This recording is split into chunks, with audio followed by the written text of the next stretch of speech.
Hello YouTube and welcome back to my channel. Today I'm gonna be taking a look at this wonderful budget gaming laptop. It's called the Acer Nitro 5 and that's the 2020 variant of it. So as you can see, the laptop comes in a pretty plain cardboard box. They include a couple of stickers, they include a black charger and one cable if you want to add another hard disk or an SSD, which I did. I added a 1 TB SSD disk to this. And that's basically it. My first impressions with the laptop itself were really great. When it comes to the build quality of this laptop, as you can probably see, it's all plastic. All plastic. And it's really flimsy at points. You can press on it and it's gonna bend. That goes for the screen as well.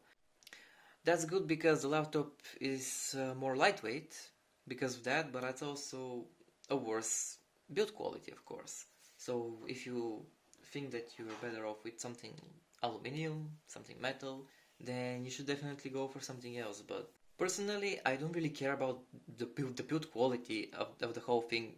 After all, I'm not gonna go throwing it around, right? So I'm perfectly fine with its all plastic finish. And the design of it is actually pretty nice, especially on the back. The touchpad of this laptop is pretty decent, as well as the keyboard. It doesn't have any unbalanced keys. It feels pretty good when you're typing. It's silent, and it usually glows in red color only. Besides the variants in the USA, they have a 4-zone RGB. So the good thing about this laptop is that it's offered in two variants. One is with the Intel Core i5, the 10th generation of it, and the other is the AMD Ryzen 5 4600H and Ryzen 7 4800H.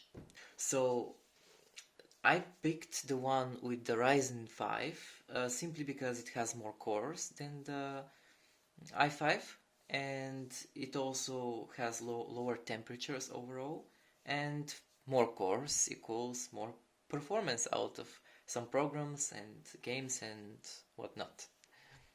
Of course, as you can tell, this laptop is a budget one. It's $800 or around that, depending on the model that you choose and how much RAM it has, how much storage it has, and stuff like that. So you shouldn't expect too much performance out of it when it comes to really high-end games, because the hardware just simply can't catch up. Even though it has a really nice Ryzen processor, it's bottlenecked severely by the graphics card. The graphics card is an Nvidia 1650 Ti, or just the 1650, but you know, the actual performance between those two is around 5 FPS, maybe. So as you can probably see, the screen is really good on this laptop. It supports 144 Hz, it's a full HD panel, the only downside being that the RGB is not complete. It's not good for photo editing, for example, because the colors might not be accurate, but fortunately you have an HDMI port, you can hook up a monitor, you can do your work anyways like that. There is also an Ethernet port, 3 USB 3 ports, and a headphone jack, of course. One of the things that I liked the most about this laptop is that, unlike others, it has a really great cooling system in it. Like, this thing can cool itself pretty fast and pretty damn good. It offers way better cooling than most gaming laptops out there, and that was one of the main reasons I actually bought it. So this laptop also has its own Nitro program that you can just press the N button on the keyboard and it's gonna start after you install it, of course, from the driver's page. Here you can control the fan speed, you can control different power plans, but to be honest, I don't really mess around with those so much. I prefer to use the Windows ones. And you actually can adjust the fans. So here is at maximum fan noise. As you can see, it's really loud. It can get really loud if it wants to get really loud. And you can also see the temperatures here. And usually the CPU goes to around 60 to 80 degrees, like 80 degrees if you're really gaming heavy and maybe having a few tabs open in Chrome as well. And the GPU didn't reach more than 60 degrees for me so far. doing any kind of work on this laptop, be it browsing through the tabs, or working, or having a billion tabs open at once, it really doesn't matter, because this laptop has a really nice CPU in it. It will handle everything perfectly fine, as long as you keep it plugged in, and not on battery. Which brings us to the battery of this laptop. So, since it's a gaming laptop and has an additional graphics card to it, of course it draws more power. So if you plan on gaming on that on battery, you can probably squeeze 40 minutes to an hour, but I wouldn't suggest you trying to do that. I suggest you just keep it plugged in all the times. If you're gaming on it and if you're watching a movie, then probably you can get away with 3 to 4 hours of battery life on this. Just browsing the internet, that's about what it's gonna give you. It's not one of the best battery lives, it's not one of the worst probably, but yeah, keeping it plugged in is gonna give you the best performance, and it's intended to be like that. After all, it's a gaming laptop. I have recorded some samples of the games I was able to run on this laptop, just so you can see how much performance you can actually squeeze out of it.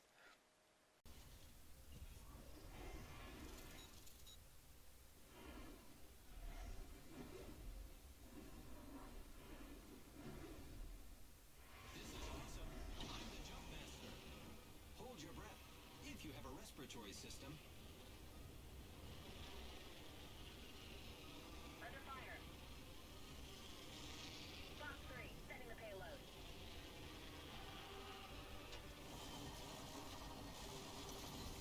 Let's go. Sayaka.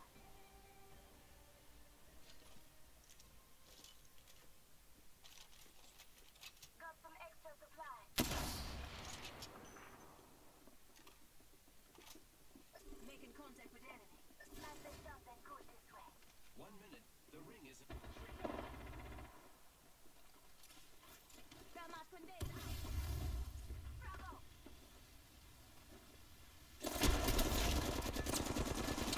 Been down.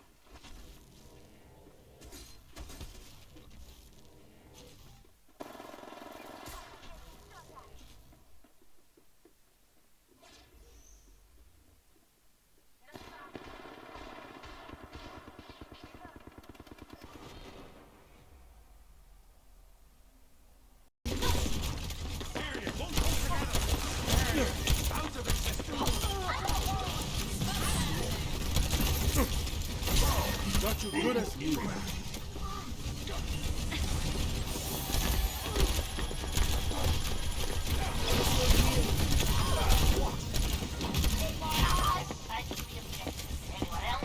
Get in here!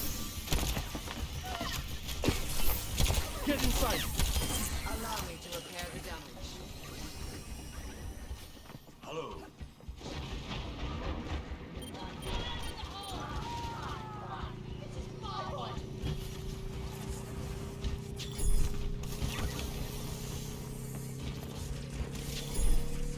Thank you.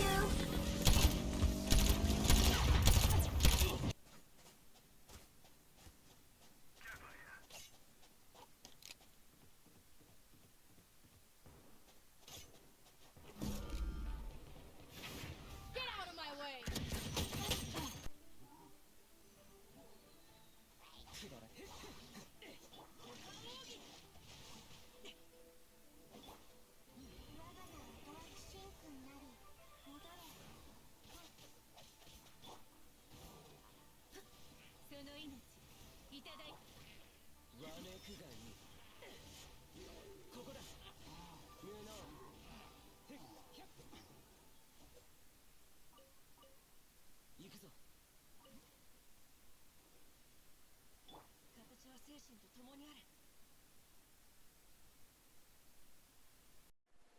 And so that wraps up what I wanted to say about this laptop.